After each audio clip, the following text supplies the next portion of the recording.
Bommarillu part 4. Sudharani garage నుంచి car బయటకు తీసింది. ఈ వేళప్పుడు ఎక్కడికమ్మా? ఇవాళ కోయంబత్తూరు వాళ్ళు వస్తారని నాన్న చెప్పలేదు. ఇదిగో మమ్మీ, ఆ అబ్బాయి నీకు నచ్చితేనే. అబ్బబ్బా మమ్మీ, ఇంకా ఆ విషయం ఎత్తకు. డాడీ వాళ్ళను తీసుకొని వస్తారు. నేను వచ్చేంతవరకు ఉంటే చూస్తాను, లేదా మీరే ఏదో చెప్పి వాళ్లను పంపించేయండి. తల్లి మరో ప్రశ్న వేయడానికి కూడా అవకాశం ఇవ్వకుండా కారు స్టార్ట్ చేసింది. తల్లి నెత్తి బాదుకుంది. కొత్త ఫియట్ బీచ్ రోడ్డు మీద పోతున్నది. ఉన్నట్టుండి స్పీడ్ పెరిగింది. సర్రమంటూ గాలిని చీలుస్తూ కారు ముందుకు దూసుకొని పోతున్నది. తెల్లని వెన్నెల్లో కారు రోడ్డు నల్లటి త్రాచులా తలతలలాడుతున్నది. కారు ముందుకు పోతున్నది. రోడ్డు వెనక్కు పుట్టలోకి జొరబడుతున్న త్రాచులా వెనక్కు పోతున్నది. చల్లటి గాలి సుధారాణి ముఖాన్ని చురుకుగా తాకుతున్నది. రేణుక, గౌతమ్ తను ఎన్ని ప్రయత్నాలు చేసి తను గౌతమ్ను ఆకర్షించలేకపోయింది. వానితో పందెం వేసింది, కానీ తనకు ఓటమి తప్పలేదు.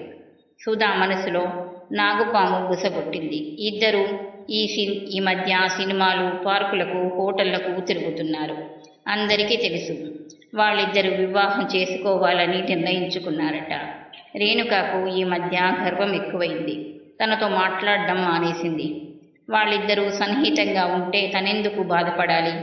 ఆ మాత్రం దరిద్రుడు తనకు దొరకడనా? లక్షాధికారులు తను కోరుకోవాలే గాని తన కాళ్ల ముందు మోకరిల్లుతారు. కాలేజీలోని ఎందరో తన ఒక్క చిరునవ్వును పొంది తన్మయత్వం చెందేవాళ్లు ఉన్నారు. తనకి గౌతమ్ పిచ్చేమిటి? గౌతమ్ గర్వము, అతని నిర్లక్ష్యం తనలోని అహాన్ని రెచ్చగొట్టింది. అతని గర్వం అణచాలనుకుంది. అతన్ని తన వైపుకు తిప్పుకొని కొన్ని రోజులు ఆడించి ఆ తర్వాత అవమానించి తిరస్కరించాలనే కోరిక తనలో ప్రారంభమైంది. ఆ కోరికే తనకు తెలియకుండా తన మనసు అతని వైపు తిప్పింది. గౌతమ్ తను అంతగా కోరుకున్నట్లు తనకు తెలియదు. రేణుకతో సన్నిహితంగా తిరగడం చూసినప్పటి నుంచి తనలో ఏదో అశాంతి ప్రారంభమైంది. తన మనసులోని ఒక భాగం ఏదో తనకు కాకుండా విడిపోయినట్టు బాధ కలగసాగింది. నిరంతరము అశాంతి మనసును ఏదో కసి చుట్టివేస్తున్నది. గౌతమ్ మీద కసి, రేణుక మీద కసి, తన మీద తనకు కసి. రేణుక ఎందుకో అకస్మాత్తుగా ఊరికి వెళ్ళింది.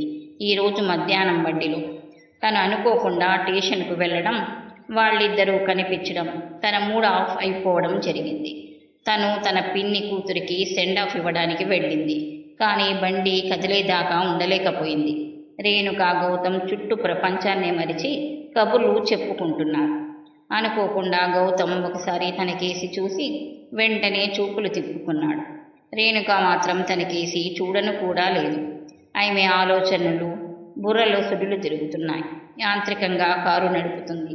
యూనివర్సిటీ బిల్డింగ్ దగ్గర సడన్ బ్రేక్ పడింది. కారు చిన్న శబ్దం చేసి ఆగింది. ఆ శబ్దానికి దరిదాపుల్లోని వాళ్ళు తిరిగి చూశారు. పేమెంట్ మీద ఆలోచిస్తూ నడుస్తున్న గౌతమ్ కూడా ఆగాడు. కారు కేసి చూశాడు. సుధారాణి కనిపించింది. కారు ఎందుకు అలా ఆగిందో అర్థమైంది. ముందుకు 2 అడుగులు వేశాడు. మిస్టర్ గౌతమ్. గౌతమ్ ఆగాడు. సుధా కారు దిగింది. గౌతమ్ వెనక్కి వచ్చి, హలో సుధారాణి గారు, ఇలా వచ్చారేమన్నాడు మర్యాదగా. సుధారాణి కాకుండా గారు కూడా అంత పొడుగ్గా పిలవకపోతేనేమో. సుధా అనకూడదు, హాయిగా నవ్వుతూ అన్నది. గౌతమ్ ఓ క్షణం మౌనంగా ఆమె ముఖంలోకి చూశాడు. బీచ్కి వచ్చారా? గౌతమ్ కారు అద్దం పైన 2 చేతులు ఆనించి వంగి అవును అన్నాడు. ఆస్పత్రి, రోగాలు, మందులు, పుస్తకాలు తప్ప మీకు మరో ధ్యాస లేదనుకున్నానే వ్యంగ్యంగా అన్నది. డాక్టర్ డిగ్రీ మీకు ఒక అలంకారం మాత్రమే, కానీ నాకు అది జీవితం. కానీ ఈ మధ్య కొంచెం గాడి తప్పినట్లుందే. వెన్నెల రాత్రుల్లో బీచులు, సినిమాలు అంటూ ఆగి గౌతమ్ ముఖంలో చూసింది. ముగించండి ఆపార్యం చిరునవ్వుతో అన్నాడు గౌతమ్. మీకు అర్థమయ్యాక కూడా చెప్పడం అనవసరమని. అవును, నాకు అర్థమైంది అన్నాడు గంభీరంగా. సుధారాణి గారు అనే శబ్దాన్ని నొక్కుతూ సంబోధించాడు. చెప్పండి. జీవితము నీరసమైన తన్మయత్వంలో వికసించదు. చెరుకు గడ ఎడారిలో పెరగదు. మీరంతా రోజు కప్పుల కొద్దీ చెరుకు రసము చుర్రుకోవడం చూస్తూనే ఉన్నారు. ఓహో అదా, ప్రస్తుతం మీరు చెరుకు రసపానంలో తన్మయులై ఉన్నారన్నమాట. నేను మనిషినే, నాకు జీవితం, రసమయ జీవితం కావాలని ఉంటుంది అన్నాడు గౌతమ్. గౌతమ్కు సుధారాణి మనసు ఏనాడో అర్థమైంది. రేణుకను చూసి ఈర్ష్య పడుతుందని కూడా తెలుసు. ఎలాగైనా ఆ అమ్మాయి మనసు మార్చాలని అనుకునేవాడు. కానీ ఎలా చెప్పాలో, ఏం చెప్పాలో అర్థమయ్యేది కాదు. తన మీద సుధారాణి వ్యామోహాన్ని పెంచుకోవడం ఎవరికీ మంచిది కాదని అతనికి అనిపించేది. ఆమె కళ్ళల్లో ఈర్ష్యని, మాటల్లో కసిని పసికట్టాడు. ఆ విషయం రేణుకతో మాత్రం చర్చించలేదు. ఆ రోజు లభించిన అవకాశాన్ని జార విడుచుకోకూడదని నిశ్చయించుకున్నాడు. నిజంగా అదోలా చూస్తూ గౌతమ్ చేతి మీద చెయ్యి వేసింది. గౌతమ్ చెయ్యి లాక్కోలేదు. కానీ తన చేతిని పట్టుకొని ఉన్న సుధా చేతిని చూశాడు. సుధా చటుక్కున చెయ్యి లాక్కుంది. మీరు మరీ ఇంత సీరియస్గా ఎందుకుంటారు? ఎప్పుడు చదివేనా? మాట మారుస్తూ అన్నది. గౌతమ్ పలకలేదు. అంత కష్టపడటం ఎందుకు? పైగా ట్యూషన్స్ కూడా చెబుతారనుకుంటున్నాను. రేపటి కోసం నేను కడుపు నిండుగా తింటూ నా మీద ఆధారపడిన వాళ్లకు ఇంత తిండైనా పెట్టడానికి సుధా గతుక్కుమన్నది. గౌతమ్ ముఖంలోకి జాలిగా చూసింది. నన్ను చూసి జాలిపడుతున్నారా? గౌతమ్ నవ్వుతూ అడిగాడు. అవును, మిమ్మల్ని చూస్తే నాకు ఎప్పుడూ జాలిగానే ఉంటుంది. ఎందుకు? మీకు బాగా డబ్బు ఉంటే మంచి బట్టలు వేసుకుంటారు, ట్యూషన్స్ చెప్పి కష్టపడక్కర్లేదు. హనుమంతురావు వాళ్ళలా కులాసగా తుళ్ళుతూ జలసాగా తిరుగుతూ కాలం గడిపేవారు కదా, పాపం అనిపిస్తుంది. గౌతమ్ అదోలా నవ్వాడు. నన్ను చూసి ఎవరూ జాలిపడక్కర్లేదు. బీదతనం పాపం కాదు, సిగ్గుపడాల్సిన పని అంతకన్నా కాదు. నాకంటే కూడా బీదవాళ్ళు, నిస్సహాయులు కోట్ల కొద్దీ జనం ఉన్నారు ఈ దేశంలో. ఈ బూర్జువ సమాజం నన్ను వెధవను చేసింది. సుమంగలిలా ఫోజులు కొట్టడం నా వల్ల కాదు. హనుమంతరావు లాంటి స్నేహితులు దగ్గర చేరి నేను టెర్లిన్ ప్యాంటు సంపాదించుకోగలను, ఆడపిల్లల ముందు ఫోజులు కొట్టగలను. అలా చేస్తున్న వాళ్లను చూస్తూనే ఉన్నాను అంటూ ఆగి సుధా ముఖంలోకి చూశాడు. చిరికిన కోటు వేసుకుని వార్డులోకి వస్తుంటే నీకు ఏమీ అనిపించదా? సిగ్గుగా ఉండదు? ఎందుకుండదు? అది సహజమే. అందుకే నువ్వంటే నాకు జాలి. సిగ్గా ఎందుకు? తప్పు చేసిన వాడు సిగ్గుపడాలి. పరుల శ్రమను దోచుకొని విలాసాలను అనుభవించేవాళ్ళు సిగ్గుపడాలి. ఒక్క మాటలో చెప్పాలంటే బీదవాళ్ళు కాదు సిగ్గుపడాల్సింది, వాళ్లను అలా తయారు చేసిన వారు, మీలాంటి వాళ్ళు సిగ్గుపడాలి. గౌతమ్ కంఠం గంభీరంగా పలికింది. సుధా తెల్లబోయినట్టు చూసింది. మీ బీదతనానికి మధ్యలో మేమెందుకు సిగ్గుపడాలి? నీ ఆర్గ్యుమెంటు నాకు అర్థం కాలేదు. పాపం నీకు ఎలా అర్థమవుతుంది? పోనీ అర్థమయ్యేలా చెప్పరాదు? అది ఒక్క మాటలో చెబితే అర్థమయ్యే విషయం కాదు, ముఖ్యంగా నీలాంటి వాళ్లకు. గౌతమ్ ముఖం చాలా గంభీరంగా ఉన్నది. సుధకు తను మాట్లాడిన దాంట్లో ఉన్న తప్పేమిటో బోధపడలేదు. అయినా గౌతమ్ను శాంతపరచడానికి అన్నట్లు అన్నది. అవును, బీదధనం పాపం కాదు. ధనవంతుల కంటే బీదవాళ్ల సంఖ్య చాలా ఎక్కువే. వాళ్లను చూస్తుంటే నాకు చాలా బాధగా ఉంటుంది. కానీ వాళ్ళు బీదవాళ్లు కావడానికి భాగ్యవంతులదే తప్పంతా అన్నట్టు నువ్వు మాట్లాడడం తమాషాగా ఉంది. ఎవరి అదృష్టం వాళ్లది. పూర్వజన్మలో చేసిన కర్మ ఫలితం అనుభవించాలిగా, వేదాంతిలా అన్నది సుధా. గౌతమ్ మాటలు ఆమె ఇంతకు ముందు ఎవరి నోటా వినలేదు. గౌతమ్ ఉద్రేకంతో అంటూ ఉంటే ఆమెకు అతను ఎంతో అందంగా కనిపించాడు. తన్మయత్వంతో అతన్ని చూస్తూ ఉంటే ఆమెకు షేక్స్పియర్ పాత్రలు గుర్తుకు వచ్చాయి. ఆ పాత్రలు కాంతం చెబుతున్నంత అందంగా ఉపన్యాసాలు ఇస్తాయి. అయితే మీ ఉద్దేశం ధనవంతులంతా సుఖంగా ఉన్నారంటారా? గౌతమ్ వాక్ ప్రవాహం ఆగింది. ఏం మీరు సుఖంగా లేరా? ఆమె కళ్ళల్లోకి గుచ్చి చూస్తూ అడిగాడు. ఆ మాటకొస్తే ధనవంతుల కంటే చాలామంది బీదవాళ్లే సుఖంగా ఉంటారు. నాకంటే ఆ ఎదురుగా కనిపించే పల్లెకారుల ఇంట్లో పెరిగే ఆడపిల్ల సుఖంగా ఉంటుంది. ఎందుకని? ఆమెకు ఉన్న స్వేచ్ఛ నాకు లేదు. ఆమె తనకు నచ్చినట్లు. గౌతమ్ పకపక నవ్వాడు. ఎందుకలా నవ్వుతున్నారు? నా మాటలు వింటుంటే మీకు ఎగతాళిగా ఉంది కదూ? కాదు కాదు, మీ కష్టాలు చూస్తుంటే నవ్వొస్తుంది. సుధా ముఖం చిన్నబుచ్చుకుంది. బాధ కలిగించానా? సుధా మాట్లాడలేదు. ఇంకా నాకు సెలవు ఇప్పిస్తారా అన్నాడు గౌతమ్. అలా బీచ్కి వెళ్ళి కూర్చుందాం, మీతో మాట్లాడాలి, వస్తారా? రాను, ఖచ్చితంగా అన్నాడు. సుధా ముఖం మీద ఏదో చల్లున తగిలినట్టు అయింది. ముఖంలో ఉలికి వస్తున్న భావాల్ని అణుచుకుంటూ నాతో బీచ్కి రావడం చిన్నతనంగా భావిస్తున్నారా? అబ్బే, అదేం కాదు. త్వరగా వెళ్ళాలి, పని ఉంది. మీతో మాట్లాడాలి. ఏం మాట్లాడాలనుకుంటున్నారో నాకు తెలుసు. సుధా తుల్లిపడినట్లు చూసింది. తెలుసా? ఆ, ఏం తెలుసు? మీరు మాట్లాడాలనుకునే విషయం ఎలా తెలుసు? ఆ మాత్రం అర్థం చేసుకోగలను. లేదు, నేను నమ్మను. నా గురించి ఎవరో మీకు లేనిపోనివి కల్పించి చెప్పి ఉంటారు అక్కసుగా అన్నది. ఆమె ఎవరిని ఉద్దేశించి అన్నదో గౌతమ్కు అర్థమైంది. నేను నిజమే చెప్తున్నాను. కొన్ని విషయాలు చెప్పకుండానే అర్థమవుతాయి. మీరు అనవసరంగా ఎవరినో మధ్యలో లాక్కు వస్తున్నారు. నన్ను మీరు మీరు అంటూ మన్నించనక్కర్లేదు. నువ్వు అని సంబోధించే చనువు మీ దగ్గర నాకు లేదు. కావాలంటే సంపాదించుకోవచ్చుగా. ఏంటి, డబ్బా? కాదు, చనువు. గౌతమ్ నవ్వాడు. నేను చెప్పదలుచుకున్న విషయం మీకు తెలుసునన్నారు కదూ? అవును. మరి మీ సమాధానం? అది కూడా చెప్పకుండానే అర్థం చేసుకోవలసిన విషయం. మీరు కొంచెం వివేకంతో ఆలోచిస్తే మీకే సమాధానం దొరుకుతుంది. అది మీ నోటి నుంచి వినాలని ఉంది. గౌతమ్ మాట్లాడలేదు. మీరు అర్థం చేసుకున్నా నేను చెప్పాలని నిర్ణయించుకున్నాను. అయితే చెప్పండి త్వరగా. నేను మిమ్మల్ని ప్రేమిస్తున్నాను.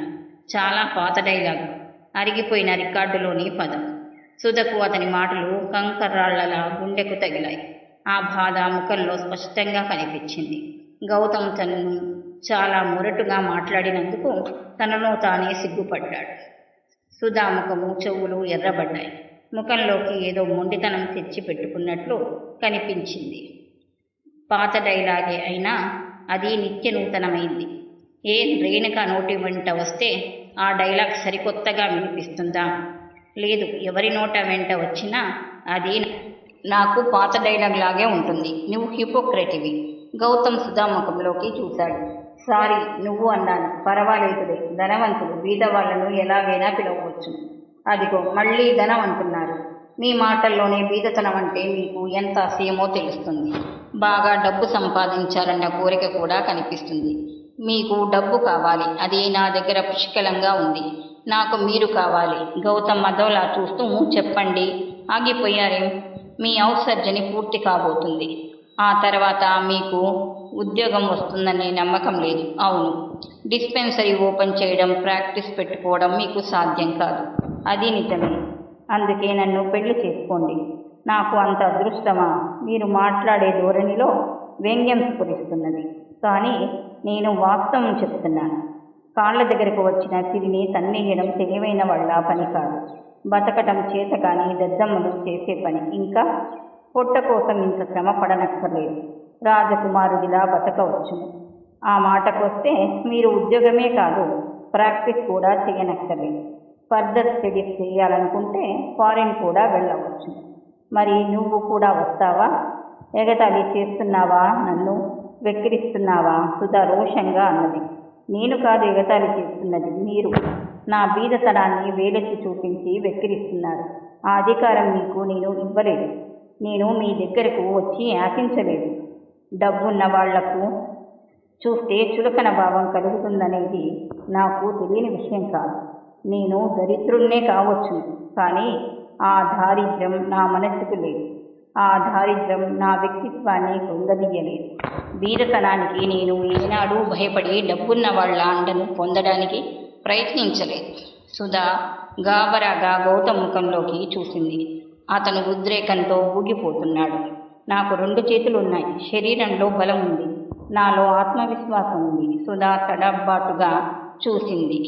సారీ గౌతమ్, మిమ్మల్ని బాధ పెడితే క్షమించండి. నన్ను అర్థం చేసుకోండి. మీ సుఖం కోసమే నేను అలా అన్నాను. మీ త్యాగానికి నా థ్యాంక్స్. కానీ ఆ త్యాగం నాకు అక్కర్లేదు. ప్లీజ్ నన్ను అర్థం చేసుకోండి. అర్థం చేసుకున్నాను. ఈ బీదవాణ్ణి మర్చిపోండి. నేను మీకు తగినవాణ్ణి కాదు. ఇంకా వస్తాను అంటూ గిర్రున వెనక్కి తిరిగాడు. గౌతమ్ పరాజయం ఆక్రోశించింది. విజయం ఆగింది. వెనక్కి తిరిగి చూసింది. జాలిగా చూసింది. గౌతమ్ ఒక్క మాట. సుధా దగ్గరగా వచ్చింది. చెప్పండి. ఒక్క విషయం అడుగుతాను. నిజం చెప్తారా? అబద్ధం చెప్పాల్సిన అవసరం ముఖ్యంగా మీ దగ్గర నాకు లేదు. అడగండి. నాలో ఏం తక్కువైంది? నాలో లేని సుగుణాన్ని రేణుకలో చూశారు. గౌతమ్ సుధా కళ్ళలోకి చూస్తూ ఉండిపోయాడు. నాకంటే ఎర్రతోలు ఉన్నమాట నిజమే. అదేనా మీ ఆకర్షణకు కారణం? కాదు. మరి ఏమిటి? మీలో లేని సంస్కారం ఆమెలో ఉన్నది. ఏమిటా సంస్కారం? ఎదుటివారి మంచితనాన్ని అర్థం చేసుకోవడానికి మనలో కూడా మంచితనం ఉండాలి. అలాగే ఇతరులోని సంస్కారాన్ని అర్థం చేసుకోవడానికి కూడా మనలో సంస్కారం ఉండాలి. ఆమెకు గర్వం లేదు. మీలాగా గర్వమా? ఏం చూసుకొని? ఆమెకు మీకు లేని అందం ఉన్నది, మీకు లేని తెలివితేటలున్నాయి. Brilliant student. ఇంకా మీకు డబ్బు గర్వము. ఆ డబ్బుతో ప్రపంచంలో దేన్నైనా కొనగలననే అహం ఉన్నది. అంతవరకు పర్వాలేదు.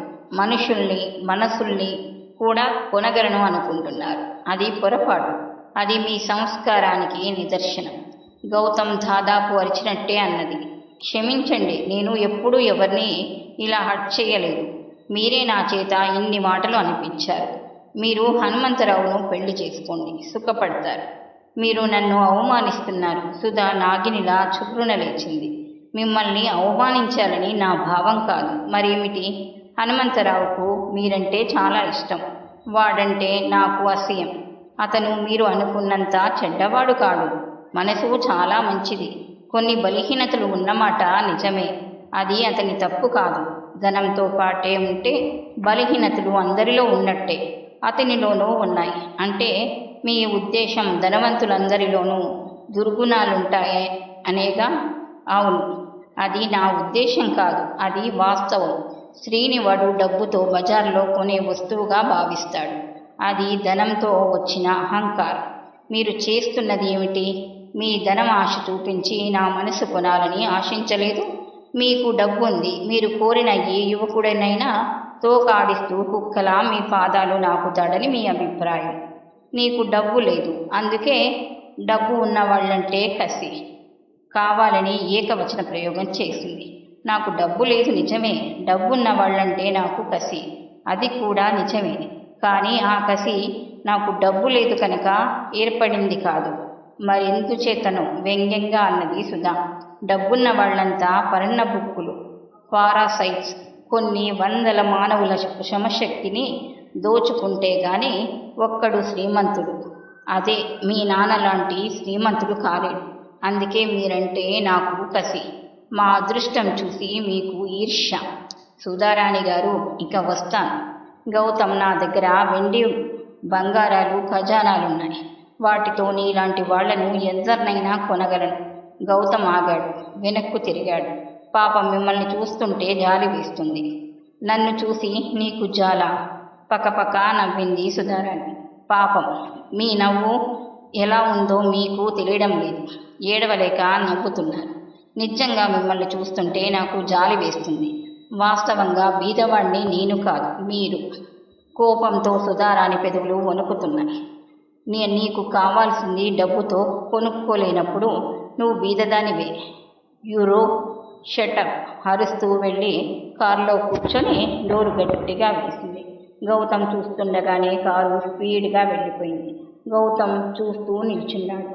సుధాను తలుచుకుంటే నిజంగానే అతనికి బాధగా ఉన్నది.